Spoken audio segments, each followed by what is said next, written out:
growth under pressure moment for me. A time, go back, could be recent, could be in the middle of your career or early on, time when you were really under pressure and did not know how it would turn out. There's many moments because, and I don't think we got deep into this, but I'm a partner in 7 different companies. So I have different stories in all of these companies as we grow them. Some 7-figure mark, some startup. So I have all the stories between, but how did I get through that? Because it was pressure every day. Where's my money? When's my project gonna be done? I spent $16,000 on a property because the electrical got stolen out of it twice. And I hear somebody saying we should have had an alarm on the building. They stole that too.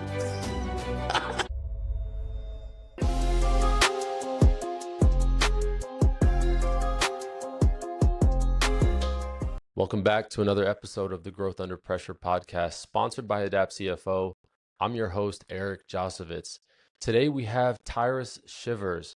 He's got a diverse background from the Air Force to investor, entrepreneur, and now the founder and CEO of the Legacy Wealth Capital Group, private equity company that helps founders scale and access capital. Tyrus, good to have you here. Great to be here, Eric. Thank you for allowing me to share the virtual world with you and talk to your guests. You're very welcome. Tell us about your backstory real quick.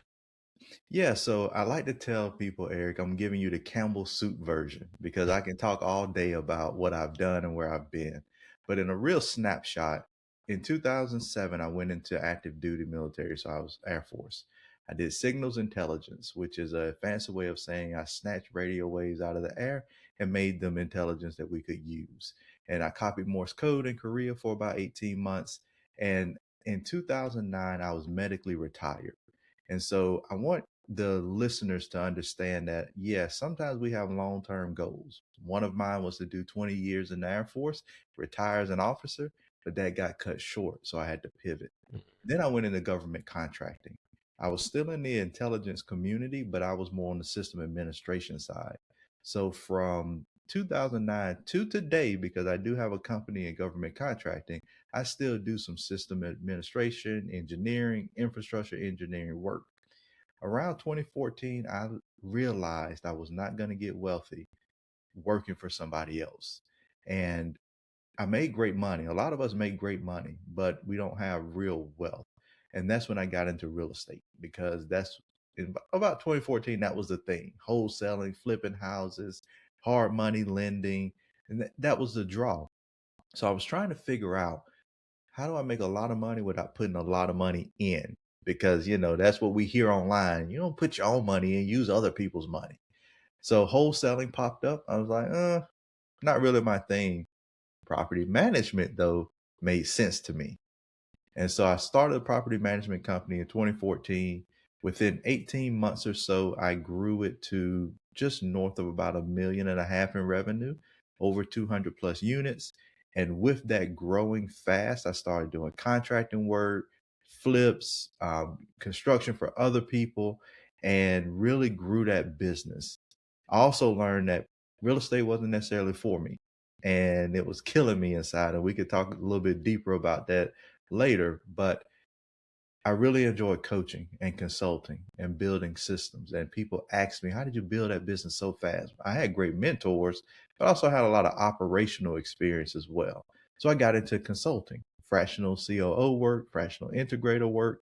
And then as a individual who understands and studies big business, I knew that the world of investing was the world I wanted to be in.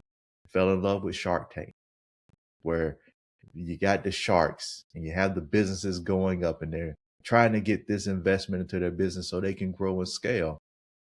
But I also saw that not everybody is in that world, and that world is very closed off. So I wanted to get further and further and learn more about investing. And luckily, as I continued to grow and scale businesses and do marketing and work with some of the biggest brands out there from that standpoint, I ran into 2 guys who were venture capitalists who wanted to grow a capital raising academy. And when I learned about what they did, they took a company public 20 years ago. I was like, wow, I never knew anybody took a company public. I don't know anybody who knows anybody that took a company public.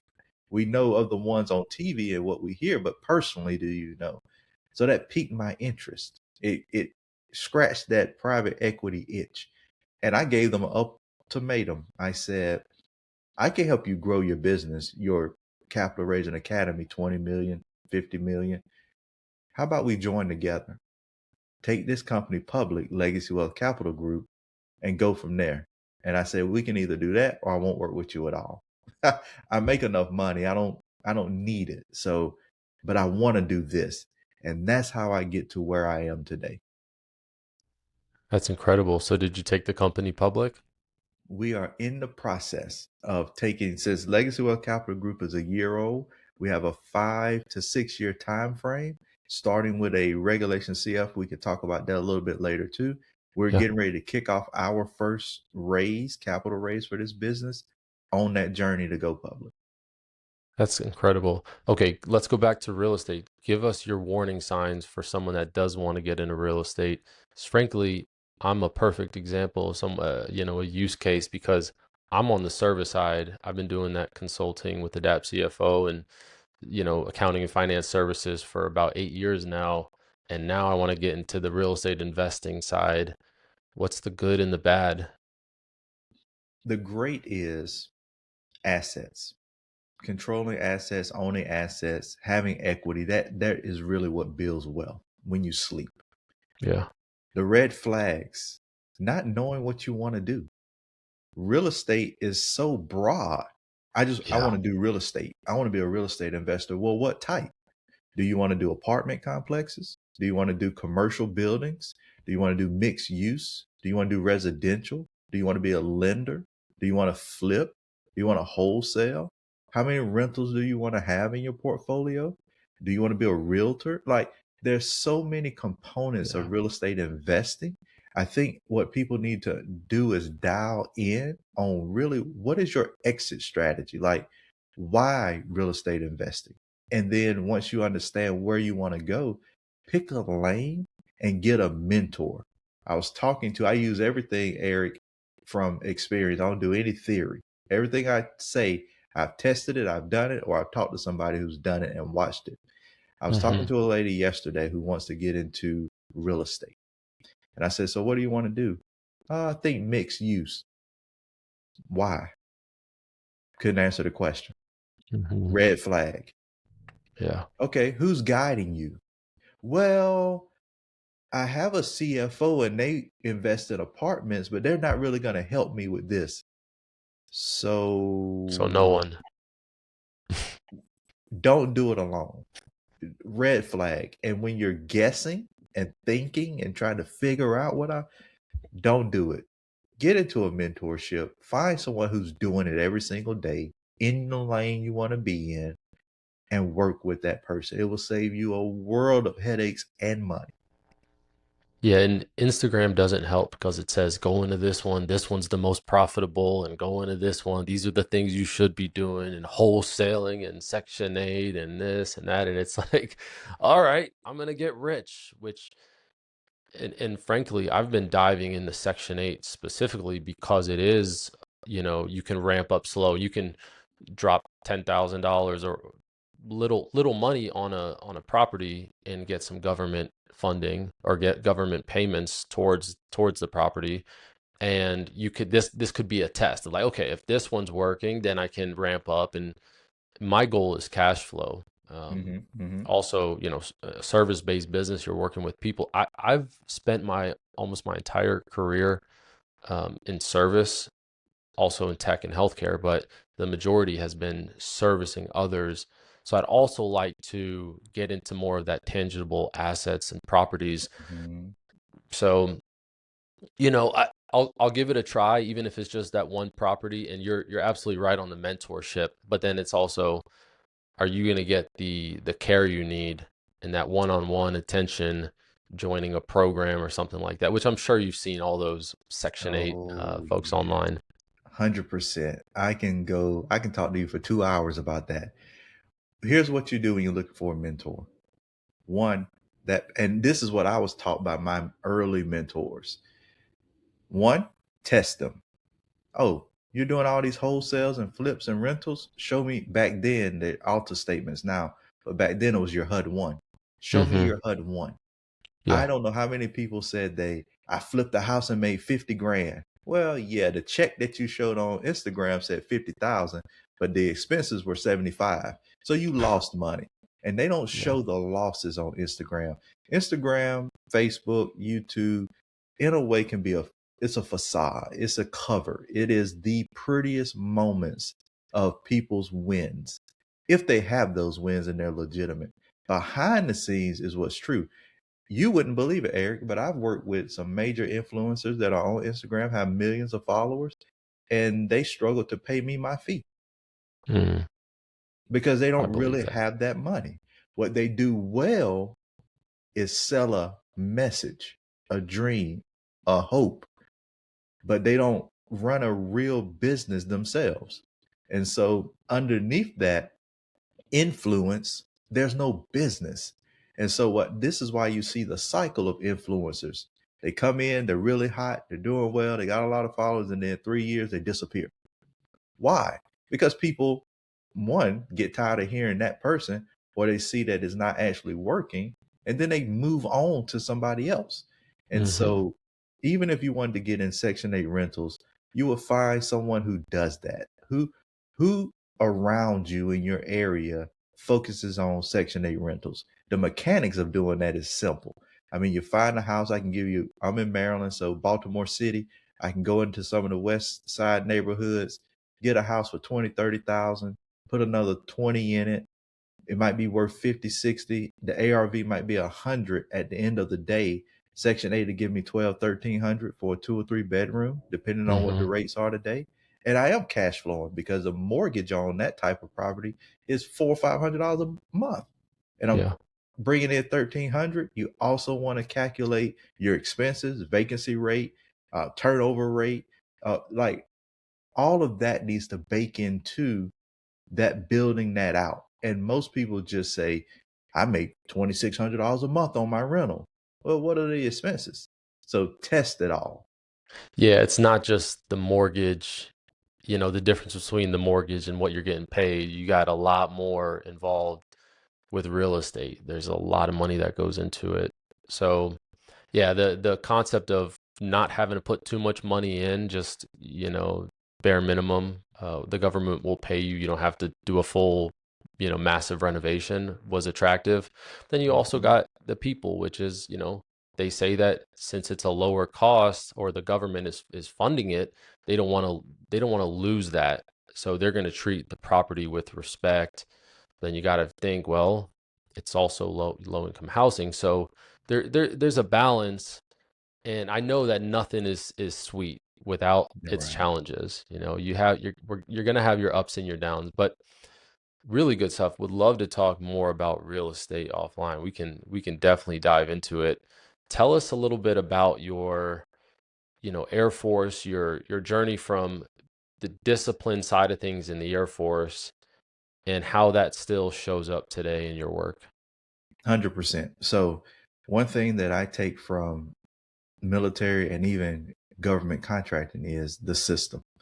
There's a clear system. There's no confusion. You know your chain of command. You know your SOPs and the processes. You know how to do your job. You're trained on that job, and then you're held to a standard. And so those are the key components that I take from military and GovCon work into business, because business is the wild, wild west. It's my Hmm. business. It's my startup. I do what I want to do. I do it the way I feel. And then we find that, well, you don't grow. You're stuck. You don't ever hit $1 million. And then those who do hit a million, they never hit 10. The data is out there. Why are certain businesses able to grow so large and be so? Because they start putting in principles and disciplined work. They're not just lackadaisical about what they're doing.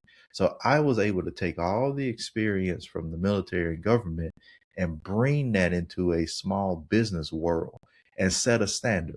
My partners, they're ex-military as well. I own other companies. Most of my partners were prior service.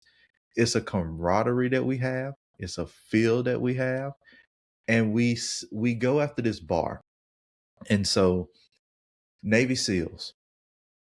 If you're familiar with the Navy SEALs, Special Forces, top of the top in the world. One thing that they do is they set a really high bar. Just can't walk in and become a SEAL. You have to earn it. Mm-hmm. But what I love is they don't make you quit. You got to quit. They give you a bell to ring and you ring out when you can't cut it. So the conversation we have with team members, with contractors, with partners, with anybody that's working with us is we operate at a Navy SEAL level in business. It's high pressure. It's intense. We're grinding. We're working. We're all in this together as a group, as a unit. If this isn't for you, ring the bell.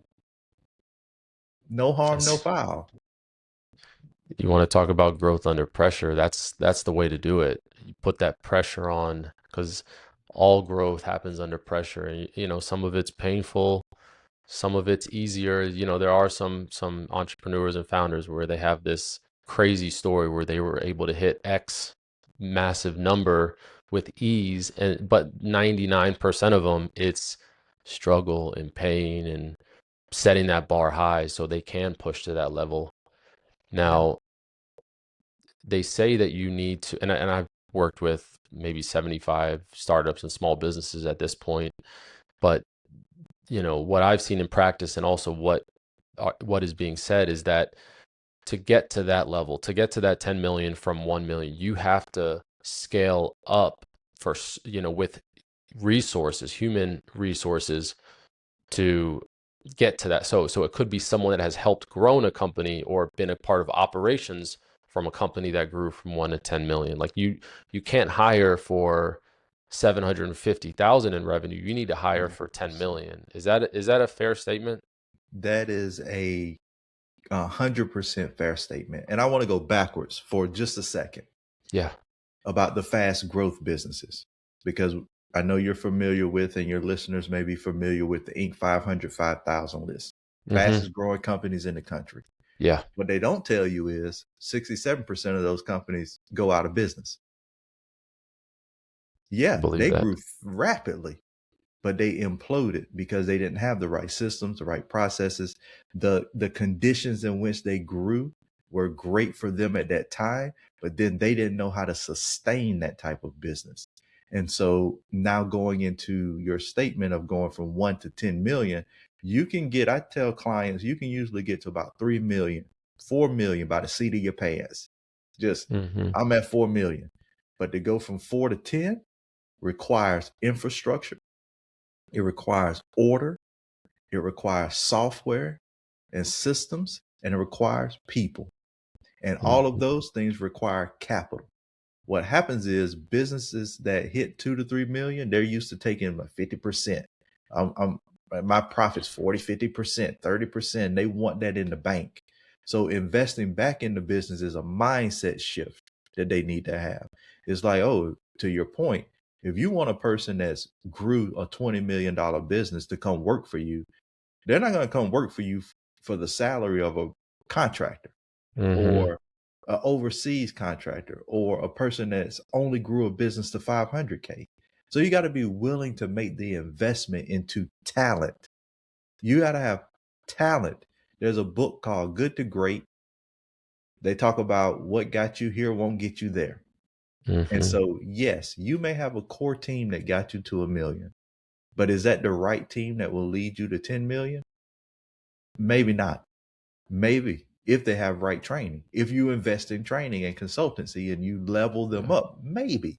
But yes, that's an incredibly accurate statement to say you got to have the right people in the right seat at the right time so you could take advantage of the opportunity. When I was working with Dr. Eric Thomas, the motivational speaker, he would Mm-hmm. always say you have to take advantage of the opportunity of a lifetime in the lifetime of the opportunity. Some of us, opportunity knocks all the time. We're not ready to take advantage of it. That's powerful. I love what you said about investing in the right things.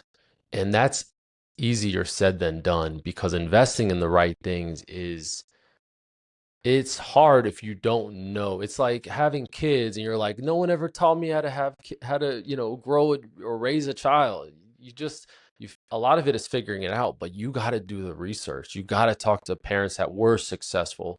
So going back to mentorship and finding the right tools and finding the right people for the place you want to be is so crucial. And even I'll push your growth numbers a little bit further to even say 8 to 10 million.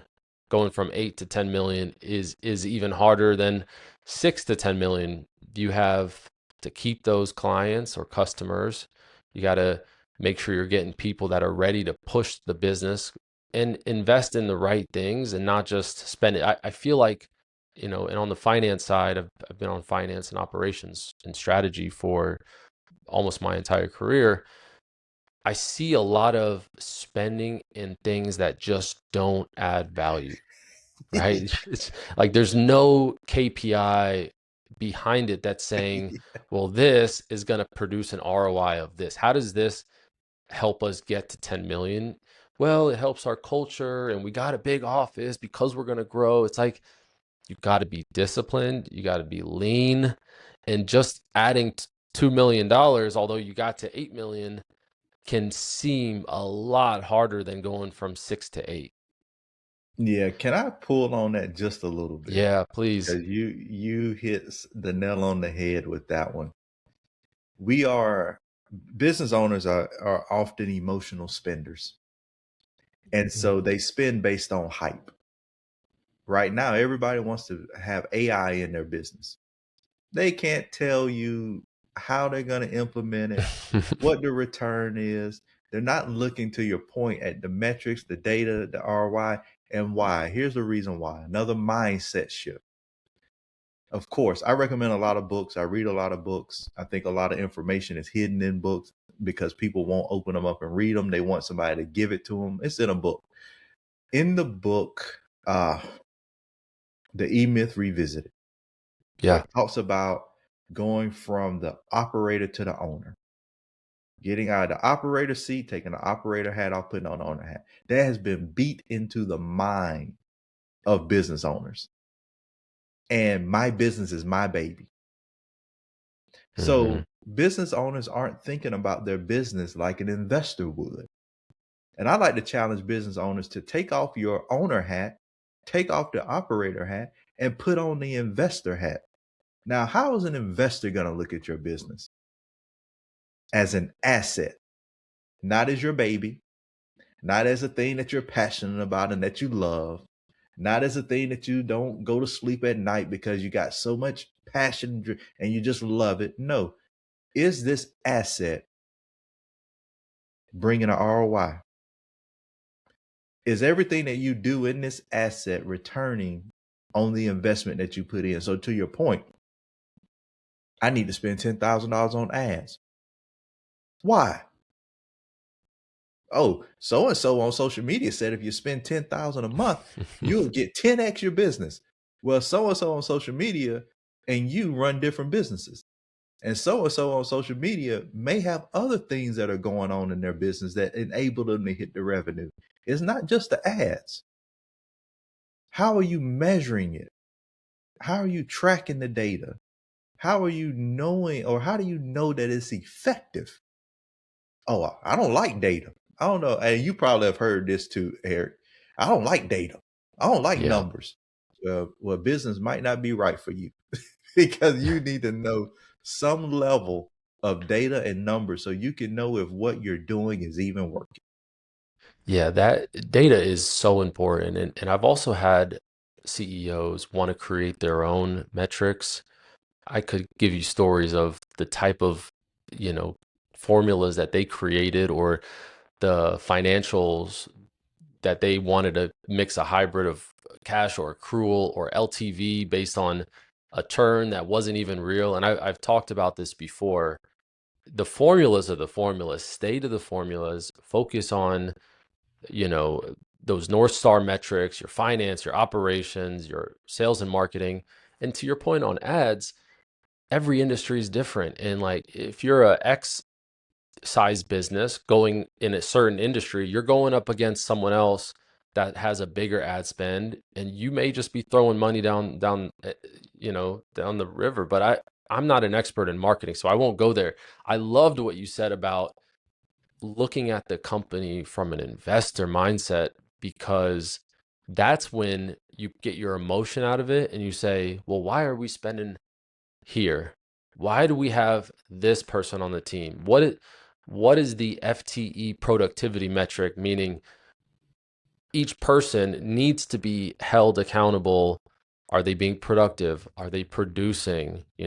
From widgets to delivering a high level of service, it all needs to be looked at. Now we're talking about million plus size businesses. We're not talking Hmm. about your mom and pop up the street, the barber shop or the coffee shop. Like, okay, you can look at some, you want to grow that business, but if you're just a lifestyle business, first off, this show is not for you. Second off, don't worry about the metrics. Just, enjoy, every day. But that's a lot to build on. I want to I want to hear you unpack a growth under pressure moment for me, a time.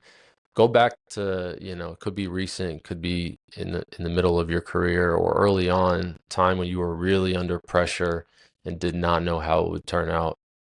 Oh man, I would say there's many moments because, and I don't think we got deep into this, but I'm a partner in 7 different companies. So I have different stories in all of these companies as we grow them. Some 7-figure mark, some startup. So I have all the stories between, but growth under pressure moment for me, and I would tell this is where where you really know if entrepreneurship is right for you. There's a book, I think Michael McCallowich wrote it, could be wrong, but the book is called The Entrepreneurial Leap. And it basically asks you, is this for you? Are you built for this? Hmm. Entrepreneurship is hard. One of my toughest moments was when I was growing that real estate business around property management, contracting work, and we started doing so much volume. And I was doing, I think, 60 projects at one time. And the pressure's there because we have investor money. We have client jobs. They want their homes done so they can rent them out or sell them. I have tenants. And every day there was a problem. There's all when you operate at a high level, you better become a great problem solver because every day there's an issue. Every day there's a problem. Now we could talk about the people that need to be beneath you and structuring out leadership and decision-making frameworks. But at that time, it was me. I was a decision maker for everything. So everybody came to me.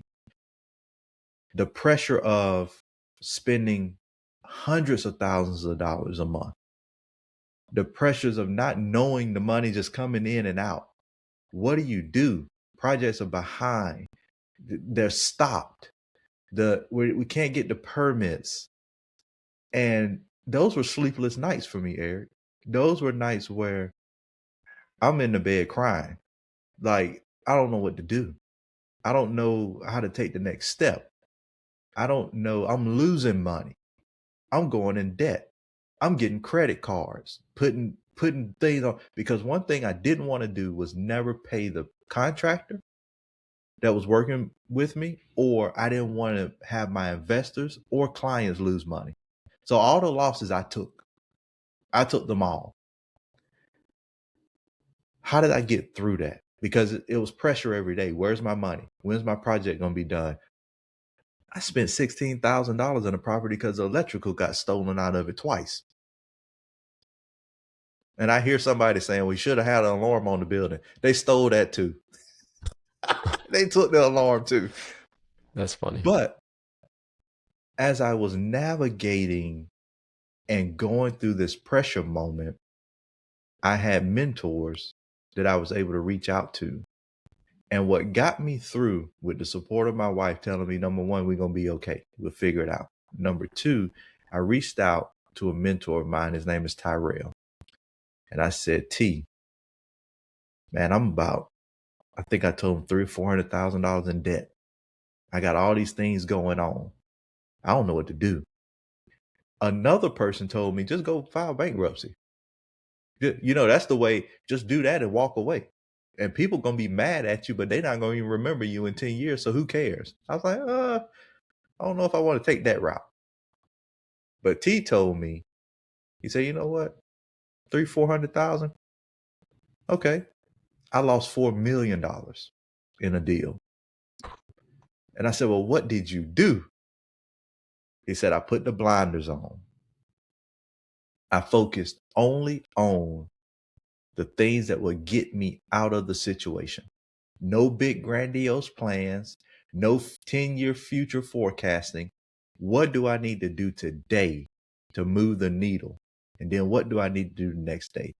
Put the blinders on, call everybody, and just let them know the situation. Honesty is key. And when I did that, yes, they understood. Yes, I had to work out payment plans and time frames and all that. Yes, I had to call the debtors. And yes, it feels terrible. But once you do that and you just put your head down and go forward, you climb your way out. I would say this, Eric, I don't think the pressure ever goes anywhere. I'm under pressure right now. But just like water through a pipe, there's always pressure. Are you built to withstand that pressure? And once you take your battle scars and you learn, then now you can take pressure. And so now situations come, I'm like, okay, that's the situation. How do we solve it? It no longer breaks me down. Now, do I have bad days? Absolutely. When I was doing some work around with Coach Prime, Deion Sanders, one thing that he used to say that I love, and he said it publicly too, don't have bad days, have bad moments. A lot of us will have a bad day, the pressure will get to us, and we'll just slump for a day, 2 days, 3 days, 4 days. No, let that moment be bad. Sit in it for that moment and then climb yourself or climb out of that and keep moving forward. Wow. Yeah, tomorrow is always another day. I always say that. Go to sleep, wake up, and let it be a new day, and solve that. Wow. Just letting that sit with me. How important is it to be honest and stand up and be upfront with your issues and address them under pressure? If you want to stay in business and have great success and great impact, honesty is key. It is hard to build a great reputation, but it is very easy to lose it. And once you lose it, it is incredibly difficult to get it back. Yes, you can get it back over time, but some relationships that you lose may never come back. And so it is important to be as transparent as you can be, to stand. I'm reading the House of Morgan right now, and they talk about the gentleman's banker's code. So JP Morgan, his father, the European, British bankers, they did deals on handshake. Mm-hmm. They didn't need contracts. They were, they were anti-regulation at that point. They didn't feel like they needed regulation because if I'm a gentleman banker, my handshake is enough. My word is enough. And they believed in that. Another thing I like about that is they could do business with anybody, but that didn't mean they had a personal relationship with you. I think a lot of people mix business and personal, so they get mad at you and now I can't do business with you. That's not how it's supposed to be. You're supposed to be able to work with people. And if you don't want to hang out after work, that's fine. But now people, to your point, I need to invest in my culture. I need my people to like me. I want to have my team all be able to hang out together. Why? We need to get the job done and keep moving forward. And we've lost sight of that. I do a lot of study on big business, or the fathers of business, what I call them: Morgan, Vanderbilt, Carnegie, Rockefeller, DuPont, all Rothschild. of them. Yeah, all of that 1800, early 1900, they built the foundation of what business is here in America. And if we get too far away from their principles, we start to do these things, to your point, that don't have an ROI. Now, can we do everything they did, and should we do everything? Absolutely not. They were ruthless. They had the monopolies and the trust, and they would drive you out of business. But what were they? They were fiercely competitive. They were honest. When you look at a Rockefeller and a Carnegie, they were in competition to see who could be the richest. And then when they got older, they were in competition to see who could give the most money away. We've lost sight of competitive business, hardcore business. I would say, in a sense, we're moving backwards because we're allowing feelings and cowardness under pressure to drive our business versus standing up and being fortified to keep moving. Man, that's so powerful. There's really something to say about keeping your relationships professional and getting on the phone with someone and talking through it. And in a digital world where it's a lot of messaging, there's also a lot of, relationships or like we're stretched really thin. We sometimes forget that picking up the phone and talking to someone, talking to, you need to work through a deal, you need to work through a mistake, you need to remedy something.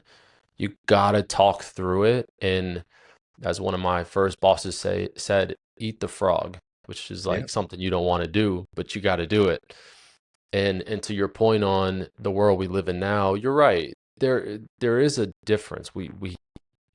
I like to think of it as first world problems, but we do approach life much differently across the world. Whether you're here in the U.S. or you're in a third world country, you want a certain balance of life. So there is a level of culture that you still need to upkeep. You need to take care of your people, but as a leader, you need to drive towards what's what's going to drive that ROI up, right? But absolutely. while still not forgetting the little people, but not, hey, let's just party and have a culture where everyone's happy. We're all happy. Like you got to share the losses and you got to share the wins equally. 1,000%. When you have a big decision in front of you, how do you decide what to do? Yeah, great question. So every business should have their board of advisors, whether you're a corporation or not. You should have individuals that you can go to help decision make. When I have a big decision in front of me, the first thing I do is I look at alignment. Is that decision aligned with the goals that we've set? So all of this, everything that we're talking about, Eric and I, goes back to really strategic planning for your life. Where do you want to be and where do you want to end up? Because once you have that defined, everything else that you do needs to line up with that. Bob Proctor used to always talk about being able to make a decision in 30 seconds or less, no matter what it was. And people was like, how in the world can you do that? You don't have all the data and the information. And he used to say it's very simple. I am so clear about where I'm going, I know immediately how a decision affects that. So whenever a major decision comes down, I will look at it in the lens of how does this impact the larger vision for myself personally and the business? If I have questions about it, and then some of my businesses, I have partners, so I will bring that decision to the partners. We will look at it together. We will see again, how does it impact where we're going? And we'll talk it through. And I bring it to my wife. Or some decisions may go to her before they go to anybody else. What are you thinking about that? What do you think about this? She's a business owner. She's prior military. We're compatible. We're on the same wavelength. She knows the family corporate vision. So she can weigh that option with me. And then once I have that, I might take it to a spiritual advisor. I may take it to my CFO. I might take it to my CPA. I might take it to my attorney. So it depends. I have all of these people that, depending on that decision, I will say, you know what? I can make it, boom, it matches. Let's go. Or let me have a conversation with two or three people. And what I found, Eric, is as long as you communicate, because I hear some people out there saying right now, well, what if you got a deal and you got to make a decision or you'll lose the opportunity? No, if you're serious and people know you're serious, they will hold the opportunity for you. Like when they call you, because they know you move and you make real decisions and actually do things, they'll wait. hey, I got to talk to the partners. I'll get back with you. Give me 24, 48 hours. Yeah. Because it's the not knowing what makes people move on. Well, he said he'll get back to me. I don't know. So I'll just go ahead and move on. No, give me 24 hours and I'll give you a decision. So you lean on the people around you the most. That's so number one, surround yourself with good people that you know can guide you to the decision. Look, we won't even go to strong wife, strong life, because that's for certain. But you're talking about going to everyone in different roles based on the problem at hand. Absolutely. 100%. You can't do it alone. You weren't meant to do it alone. Yeah.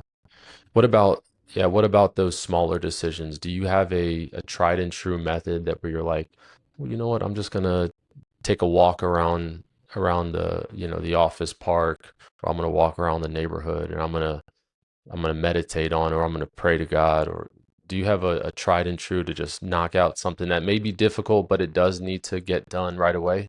Yeah, absolutely. I borrow from Dan Sullivan, who wrote the book Who Not How. You know, he runs his consultancy, has a lot of people that's in strategic coach. Man, you know your books. Oh yeah, 1,000%. He has what they use in there called the impact filter. So the impact filter is just a short one pager. You kind of write your goals on it. You write what you want to do, and then how does it impact what you're doing? And so I will take that decision, whatever it is, and I'll run it through an impact filter. And then if it's more positive than negative, and I don't even like the word negative, if there's less risk of doing it and more reward, then we move forward. If there's a lot of risk, then I might take that decision to other people because, again, we all have blind spots. And what may be risky to me may just be risky because of a lack of knowledge. And so if I take that to different people, they can say, you know what, that's actually not that bad. You can do this, this, and this to get past that. Then we can make a decision. But I usually run everything through an impact filter, and then I can make decisions on that. You're making it very clear that as an entrepreneur and as a leader in an organization, you need to lean on the resources and you need to hire the right people because they're the ones that are going to grow the business, and that's what's most important. 100%. That's great. I love hearing about the early days of successful entrepreneurs. And, so I want to ask you, was there something in your childhood or someone that you would say allowed you to become a successful entrepreneur? 100%. I grew up in South Alabama, small town called Uri. One street light, dirt roads, cow fields, cotton. My father was in prison he went to prison when I was in the 5th grade. My mom worked 2 jobs. I spent a lot of time with my grandmother and her father, my great grandfather. And sitting with your great grandfather, who was born in 1919, to hear his journey helped shape and mold who I am today. I learned that he chopped cotton at 8 years old for a nickel a week. So when I hear people have problems, I'm like, I don't know. Nickel a week, 8 years old. His father had passed away when he was around that age. So he had to go out and work. My granddaddy used to say, learn all you can because you're going to need it. Every day I walk past his house to go to the school bus. Learn all you can because you're going to need it. He was in the Army. He didn't learn how to read until he got in the Army. Factory work was the work to be done around our area. So I was taught at an early age to work. And when I say work, all my family members work 12 hours, 15 hours a day. And a lot of them work what they call shutdown work. That means you work 21 days straight and then you get a week off. So hard work was built into who I was as a young kid. What was different about me was I didn't want to work hard. So my mom tells the story all the time. She's like, I remember when you were about 8 or 9 and you told me you wasn't going to work hard with your hands like we do. So at 8 years old, I started a business, printing business cards. for other business owners. And my first set of business cards I printed was for my cousin who owned an HVAC company. He was the first entrepreneur that I knew. And he was a licensed HVAC technician. And I ended up working with him for a while when I got older. But that was my first taste at entrepreneurship. And it taught me that I could use mental power, brain power, to achieve more than those who are doing manual factory work. Now, I appreciate it because I stood on their backs of what they did, and I took the lessons and I learned from them. And that's what molded me. It what drove me. Even when my father got out of prison, he went straight to work back in a factory. And he passed away at 49 from cancer back in 2016. And he worked until he died. I do not want to live a life of working 30, 40 years for something that I don't own, something I don't control. And at the end, I get a plaque, a watch, or a certificate to say, good job. I watched all of my family work hard. We didn't come from a family where people didn't work. So I don't even know what that means. I don't understand people who can just sit around and not work.